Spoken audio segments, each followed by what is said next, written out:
In this video, we're going to learn how to find the area of side-angle-side triangles.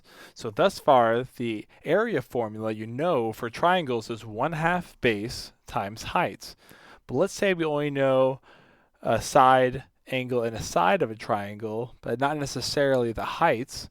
Well, how would you find the area of that triangle? Well, actually, it just comes from figuring out what the height would be with a trig expression. So if I look at these two triangles, I drew one that was all acute angles and one with an obtuse angle.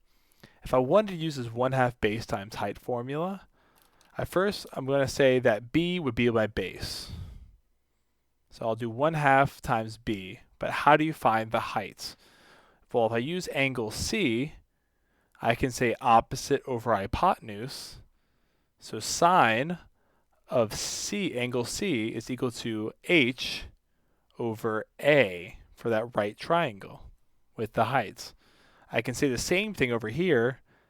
Sine of angle C is h over A, opposite over hypotenuse, which means that the height is equal to A times sine of angle C.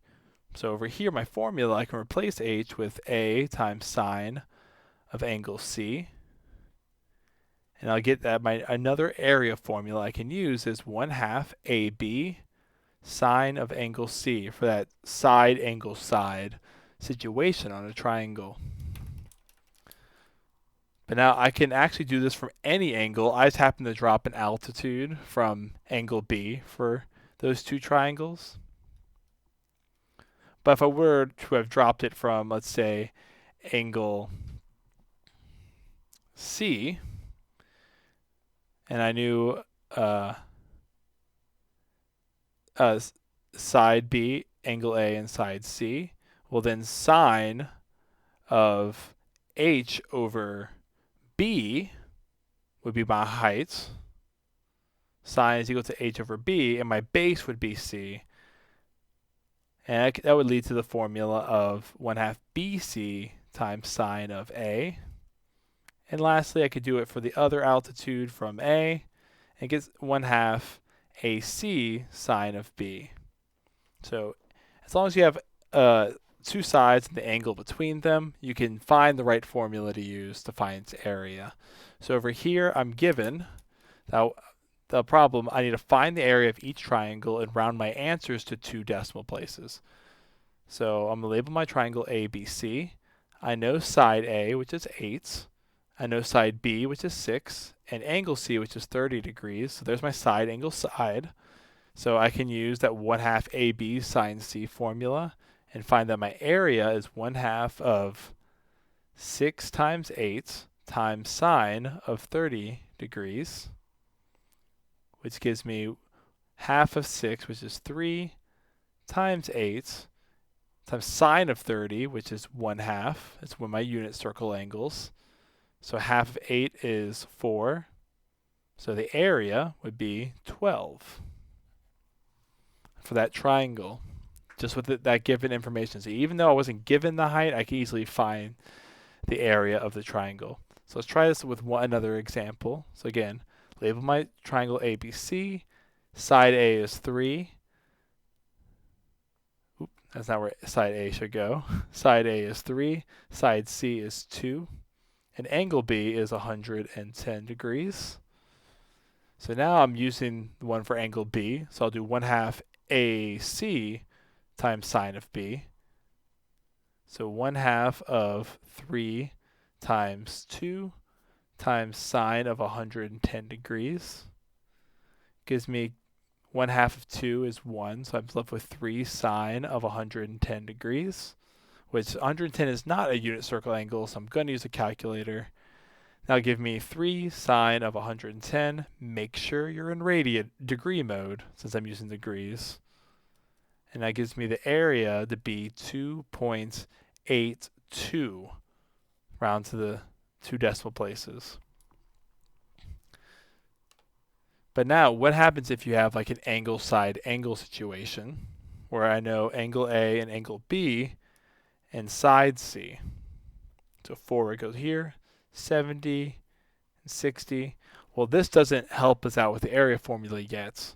But what's nice is, since I'm given two angles, I can find the remaining angle to be 50 degrees, because all of the angles should add up to 180. So I can just subtract 60 and 70 degrees from 180 to get 50 degrees.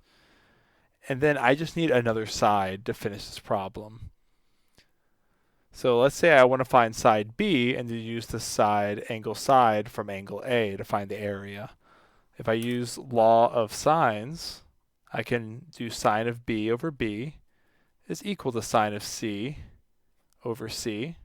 So sine of 60 degrees over B is equal, so again that B is this missing side over here, it's equal to sine of 50 degrees over 4.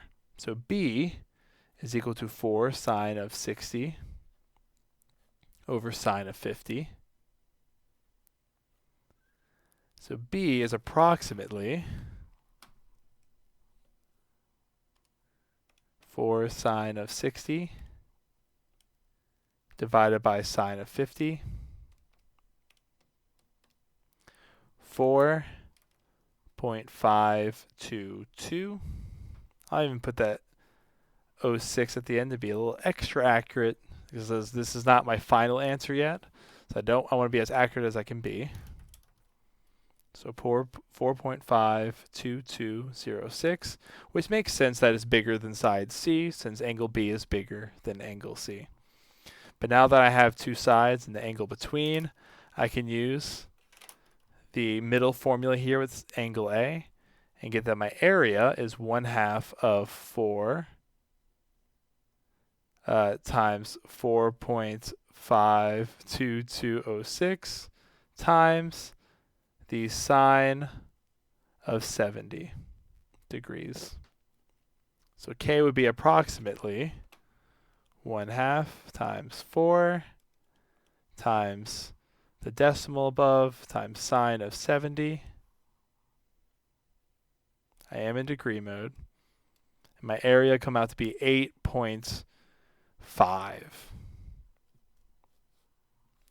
So even if it doesn't quite match your triangle, sometimes you can use the law of sines or cosines to find information to help you find the area of that triangle. And that is how you find the area of side-angle-side triangles.